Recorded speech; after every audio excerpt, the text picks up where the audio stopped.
जय माता दी। आज के वीडियो में आप नवरात्रि के पहले दिन माता शैलपुत्री की कथा सुनेंगे। नवरात्रि पूजन के पहले दिन माता शैलपुत्री की पूजा की जाती है। गिरिराज हिमालय की पुत्री होने के कारण भगवती का पहला स्वरूप शैलपुत्री का है, जिनकी आराधना से प्राणी मनोवांछित फल प्राप्त करता है। अब जान लेते हैं माता शैलपुत्री का स्वरूप कैसा है। माता शैलपुत्री के दाहिने हाथ में त्रिशूल और बाएं हाथ में कमल का पुष्प लिए अपने वाहन वृषभ पर विराजमान होती हैं।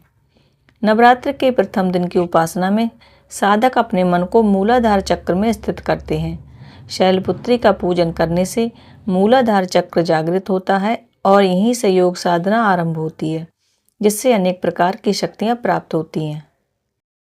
शैलपुत्री के दाहिने हाथ में त्रिशूल और बाएं हाथ में कमल का पुष्प है। इन्हें समस्त वन्य जीव जंतुओं की रक्षक माना जाता है। मां शैलपुत्री की कलश स्थापना विधि।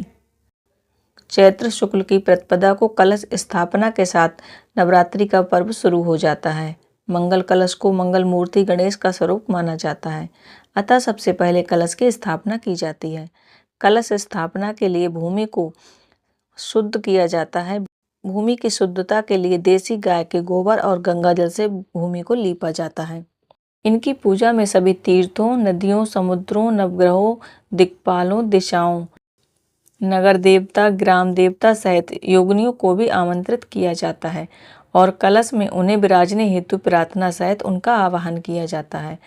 कलश में सप्त मृत्तिका यानी 7 प्रकार की मिट्टी, सुपारी, मुद्रा सादर निवेदन की जाती है और 5 प्रकार के पत्ते या आम के पत्ते कलश में लगाए जाते हैं। इस कलश के नीचे 7 प्रकार के अनाज और जौ बोए जाते हैं, जिन्हें 10वीं तिथि को काटा जाता है और इससे सभी देवी देवता की पूजा होती है।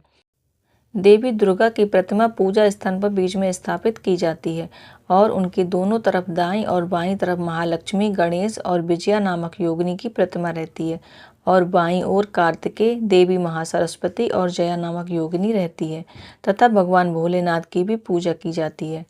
प्रथम पूजन के दिन शैलपुत्री के रूप में भगवती दुर्गा की दुर्गति नाशिनी की पूजा फूल, अक्षत, रोली, चंदन आदि से होती है। अब माता शैलपुत्री की कथा शुरू करते हैं। ये प्रजापति दक्ष के घर कन्या के रूप में उत्पन्न हुई थी। तब इनका नाम सती था और इनका विवाह भगवान शंकर जी से हुआ था। एक बार दक्ष प्रजापति ने बहुत बड़ा यज्ञ किया, जिसमें उन्होंने सारे देवताओं को अपना अपना यज्ञ भाग प्राप्त करने के लिए आमंत्रित किया था, किंतु दक्ष प्रजापति ने भगवान शंकर जी को यज्ञ में आमंत्रित नहीं किया था। सती ने जब यह सुना कि उनके पिता अत्यंत विशाल यज्ञ का अनुष्ठान कर रहे हैं, तो वहां जाने के लिए उनका मन व्याकुल हो उठा। अपनी यह प्रबल इच्छा उन्होंने भगवान शंकर को बताई।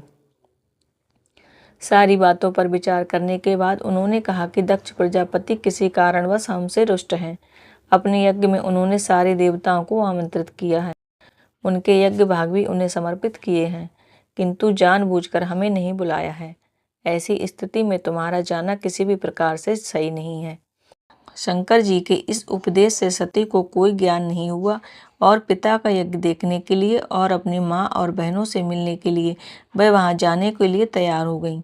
शंकर जी ने वहां जाने की उन्हें अनुमति दे दी। सती ने पिता के घर पहुंचकर देखा कि कोई भी उनसे आदर्श और प्रेम से नहीं मिल रहा है। सभी लोग मुंह फेरे हुए हैं। केवल सती की माता ने उन्हें स्नेह से गले लगाया।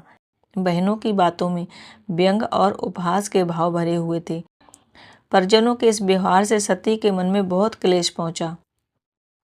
सती ने जब देखा कि वहां भगवान शंकर के प्रति तिरस्कार का भाव भरा हुआ है और दक्ष ने भी उनके प्रति अपमानजनक शब्द कहे, यह देखकर सती माता का हृदय क्रोध और ग्लानि से भर उठा और उन्होंने सोचा कि भगवान शंकर जी की बात न मानकर यहाँ आकर मैंने बहुत बड़ी भूल की है।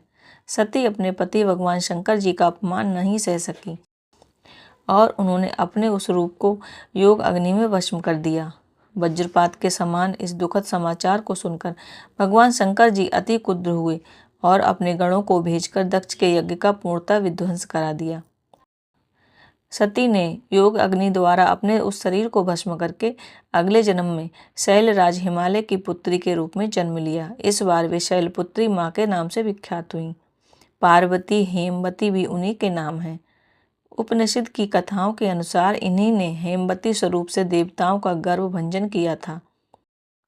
देवी शैलपुत्री का विवाह भी भगवान शंकर जी से ही हुआ। पहले जन्म की तरह ही वो इस बार भी भगवान शंकर की अर्धांगिनी बनी और नव दुर्गा में प्रथम शैलपुत्री का स्थान प्राप्त किया। इस प्रकार शैलपुत्री माता की कथा यहीं पर समाप्त होती है। अगर आज का वीडियो आपको पसंद आया हो तो वीडियो को लाइक ज़रूर कीजिएगा, और आपने अगर चैनल को सब्सक्राइब नहीं किया है तो चैनल को सब्सक्राइब कर लीजिएगा। धन्यवाद। जय माता दी।